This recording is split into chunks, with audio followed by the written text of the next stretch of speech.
guests have sent a letter to VC firm Sequoia asking for a list of their tech investments in China. The letter is part of a broader effort to curb U.S. investments in the country. Let's bring in Congressman Mike Gallagher of Wisconsin. He chairs the Select Committee on the Chinese Communist Party, and Congressman Raja Krishnamoorthi of Illinois, who serves as the committee's ranking member. Thank you both for joining us. Let me start with the chairman here. What has been the response from Sequoia at this point? Well, we have yet to get a formal response, but we're hoping that they will participate in good faith and that we can have an open and honest conversation. What we're trying to do is gather information that will inform the legislative process.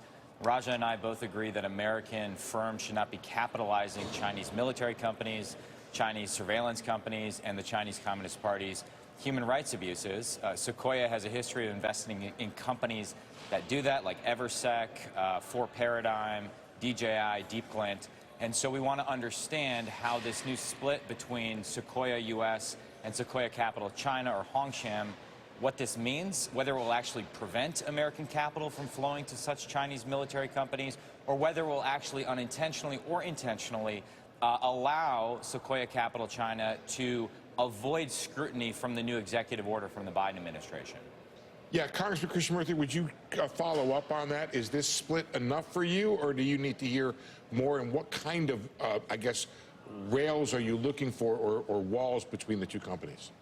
Well, I think the underlying issue is this, which is, I think Mike and I and our members on the committee are concerned about not just capital, but also technology and know-how and expertise flowing from the funds to these PRC companies in these problematic sectors like AI, quantum, and high-tech semiconductors, which, by the way, are the subject of the Biden administration outbound restriction executive orders.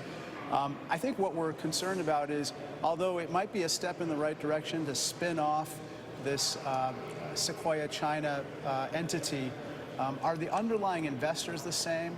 Are the relationships going to be maintained such that expertise and know-how continues to flow from Americans to these Chinese entities? Those are some of the questions that we'll be asking. Congressman Gallagher, I just wonder if you could talk about how much bipartisanship there. I mean, if I'm not mistaken, there's a Democrat and a Republican standing right next to each other, shoulder to shoulder, about 6 inches separating you right there. How much bipartisanship is there on this China issue regarding U.S. investment overseas? Well, we are uncomfortably close here, but I'll try to get through the interview.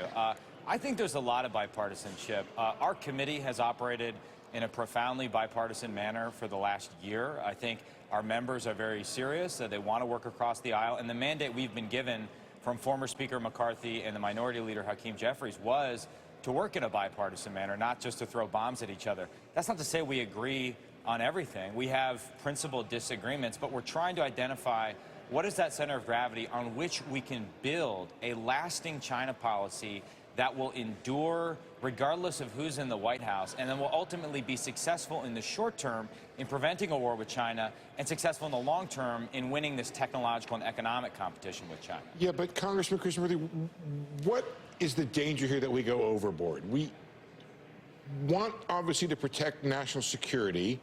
At the same time, America is about being open for business, and if we restrict our companies overseas too much, we lose the competition. I think that's exactly right. Some people talk about decoupling from China. I don't think that's going to happen. I think that we're going to be diversifying our supply chains. We're going to be de-risking, whatever the word of the moment is, that signals that we don't want to have sole dependency on China. And we learned this the hard way during the pandemic. As you know, whether it was active pharmaceutical ingredients or personal protective equipment, or, as we've now come to realize, critical minerals that are essential for EV supply chains. We can't be dependent solely on the PRC, because we know that the Chinese Communist Party uses these dependencies as leverage, as sources of coercion, and we can't have that. Can we take this bipartisanship a step further and get a speaker between you two guys? Congressman Gallagher, do you want to comment on what's going to happen today and with the speaker?